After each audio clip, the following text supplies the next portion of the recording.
हमारे अर्थ से लगभग 22 करोड़ किलोमीटर दूर एक ऐसा रोवर है जो पिछले 12 सालों से लगातार बिना थके काम कर रहा है। 22 करोड़ किलोमीटर दूर है हमसे मार्स, और ये डिस्टेंस भी फिक्स नहीं है। मार्स के ऑर्बिट और अर्थ के इलिप्टिकल ऑर्बिट की वजह से ये डिस्टेंस वेरी करता रहता है। मिनिमम डिस्टेंस 5 करोड़ किलोमीटर से लेकर 40 करोड़ किलोमीटर तक भी जा सकता है, but average distance 22 crore kilometre है। और वहाँ पे है नासा का क्यूरियोसिटी रोवर। और दोस्तों, सबसे कमाल की बात तो यह है कि इस मिशन को प्लान किया गया था सिर्फ 2 सालों के लिए। वैसे टेक्निकली कहा जाए तो इस मिशन को सिर्फ 1 साल के लिए प्लान किया गया था, पर वो एक अर्थ का साल नहीं, एक मार्स का साल था। दरअसल जैसे हमारे अर्थ पे 365 दिन का एक साल होता है, वैसे ही मार्स पे 687 अर्थ डेज का एक साल होता है। इसीलिए इस मिशन को इस तरह से प्लान किया गया था कि ये रोवर मार्स पे एक पूरा साल, मार्स का पूरा साल जितना समय मार्स पे बिताए। अच्छा, वैसे फन फैक्ट, मार्स का एक दिन अर्थ के रफली एक दिन के बराबर ही होता है। जब मार्स अर्थ पे 24 घंटे का एक दिन होता है, मार्स पे 24 घंटे 39 मिनट यानी 24 आवर्स 39 मिनट्स का एक दिन होता है। And by the way, Mars के एक दिन को हम सोल कहते हैं, SOL, सोल। अच्छा, अब मार्स की जानकारी बहुत हो गई, वापस आते हैं हम अपने क्यूरियोसिटी रोवर पे।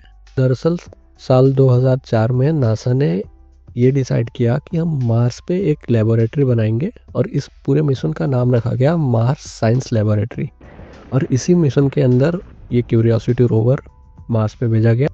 साल 2004 से 2011 तक दुनिया भर के बेस्ट साइंटिस्ट और इंजीनियर्स ने इस रोवर को बनाने के लिए मिलकर काम किया। सबसे बड़ी प्रॉब्लम थी एक नया पावर सिस्टम बनाना, क्योंकि जितने पहले रोवर मार्स पे नासा ने उतारे थे वो सभी रोवर सनलाइट से चलते थे। रात होती थी, क्योंकि मार्स पे एटमॉस्फेयर नहीं है तो टेम्परेचर ड्रास्टिकली ड्रॉप हो जाता था, बहुत ज़्यादा टेम्परेचर कम हो जाता था, और इस टेम्परेचर पे वो खुद रोवर सर्वाइव नहीं कर पाता था। इसीलिए एक नया पावर सिस्टम डिज़ाइन किया गया जो बेसिकली सोलर की जगह न्यूक्लियर एनर्जी से चलता है। तो अगर आप सोच के देखो तो इस रोवर में अपना खुद का एक न्यूक्लियर पावर प्लांट है। एक रोवर में एक न्यूक्लियर पावर प्लांट। इस पावर प्लांट को लगाने का ऑफ कोर्स सबसे इम्पोर्टेंट रीज़न यही था कि रात के अंधेरे में जब टेम्परेचर बहुत ज़्यादा ड्रॉप हो जाता है, या इवन जब मार्स पे डस्ट स्टॉर्म्स आते हैं, जब धूल की आंधी आती है बहुत ज़्यादा, तो रोवर को सनलाइट नहीं मिल पाता। ऐसे कंडीशन में वो न्यूक्लियर पावर प्लांट रोवर को एनर्जी देते रहे और रोवर जिंदा रहे। 26 नवंबर 2011 को इस रोवर को अर्थ से लॉन्च किया गया, फ्लोरिडा के कैप कैनावरल से। इस रोवर को नासा के state of the art Atlas 5 rocket से स्पेस में भेजा गया, और स्पेस में तो ये रोवर एक दिन में पहुंच गया, उससे भी कम समय लगा। पर क्या आपको पता है कि क्यूरियोसिटी रोवर को मार्स तक पहुंचने में 254 डेज लग गए। 254 दिन लगे उसे अर्थ से मार्स तक पहुंचने में, यानी पूरे 8 महीने और 10 दिन लगे। और दोस्तों, दरअसल ये लॉन्च डेट, किस दिन पे इसे लॉन्च किया जाएगा, किस दिन पे ये रोवर मार्स पे पहुंचेगा, ये सारी चीज़ें बहुत ज़्यादा प्रिसाइजली कैलकुलेटेड थी। क्योंकि जिस समय हमने अर्थ से उस रोवर को लॉन्च किया, तो हमें ये इंश्योर करना था कि मिनिमम डिस्टेंस उसे तय करना पड़े, क्योंकि मैंने जैसे पहले बताया कि अर्थ और मार्स के बीच का डिस्टेंस उनके ऑर्बिट की वजह से वेरी करता रहता है। इसीलिए ये सब बहुत प्रिसाइजली कैलकुलेटेड, सुपर कंप्यूटर में कैलकुलेटेड डेटा था, जिस हिसाब से इसका लॉन्च डेट डिसाइड किया गया। और फिर आता है 6 अगस्त 2012 का वो दिन जब क्यूरियोसिटी ने मार्स के एटमॉस्फेयर में एंट्री ली।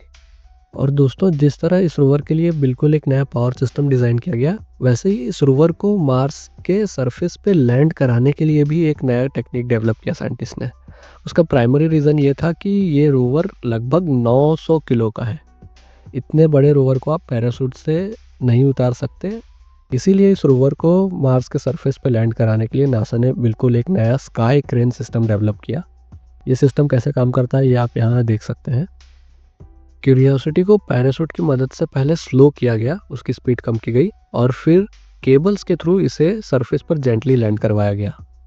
और जब ये रोवर मार्स के सरफेस पर लैंड कर रहा था तो कम्युनिकेशन डिले लगभग 7 मिनट का था। इस 7 मिनट को एक्चुअली 7 मिनट्स ऑफ टेरर का नाम दिया है नासा ने, बिकॉज फॉर दो 7 minute scientist were completely blank. उनको कुछ पता नहीं था कि क्या ये नया स्काई क्रेन सिस्टम, जिसे पहली बार अर्थ के बाहर यूज़ किया जा रहा है, क्या ये सक्सेसफुली एग्जीक्यूट हो पाया या नहीं। 7 मिनट्स ऑफ टेरर। एक बहुत ही इम्पोर्टेंट पार्ट था इस पूरे मिशन का, इसलिए मैंने सोचा इस बारे में आपको बताना चाहिए।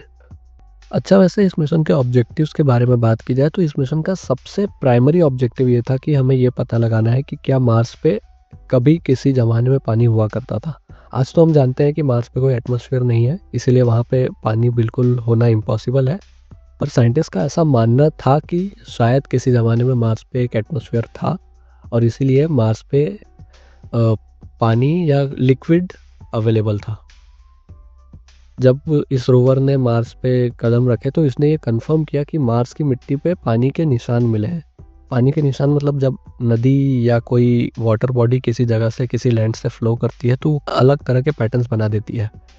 मार्स के गेल क्रेटर में हमें एक्चुअली क्ले मिनरल्स मिले हैं जो एंशिएंट लेक्स की मौजूदगी की कंफर्मेशन करते हैं मार्स के सरफेस पे। तो इससे हमें ये पता चला कि भले ही आज मार्स पे कोई वाटर नहीं है, पर एक ज़माने में मार्स के सरफेस पे पानी था और मार्स कभी एक वार्म और वेट प्लेनेट हुआ करता था। और क्या पता शायद तब वहाँ पे माइक्रोबियल लाइफ भी हुआ करती थी।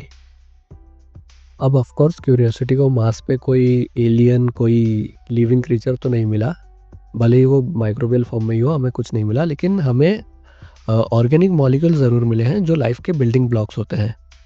और इसके अलावा मार्स पे हमें मीथेन गैस के सीजनल फ्लक्चुएशंस का पता चला है, जो और भी एक्साइटिंग है, क्योंकि क्या पता ये मीथेन किसी जियोलॉजिकल प्रोसेस का रिजल्ट हो या कोई माइक्रोबियल लाइफ का रिजल्ट हो। तो इसीलिए क्यूरियोसिटी ने अपने कार्यकाल में बहुत सारे सक्सेसफुल रिजल्ट हमें दिए हैं। दोस्तों, मार्स पे काम करना आसान बिल्कुल नहीं है, क्योंकि वहाँ पे एटमॉस्फेयर नहीं है, इसलिए टेम्परेचर्स बहुत ज़्यादा एक्सट्रीम हो जाते हैं। रात में बहुत ज़्यादा ठंड हो जाती है। दिन में सनलाइट डायरेक्टली रोवर के ऊपर पड़ता है और क्योंकि सनलाइट को रोकने के लिए कोई एटमॉस्फेयर नहीं है, इसीलिए बहुत ज़्यादा हाई रेडिएशंस भी मिलते हैं। और कभी-कभी ऐसे डस्ट स्टॉर्म्स आते हैं जो लगभग आधे प्लेनेट को ढक देते हैं।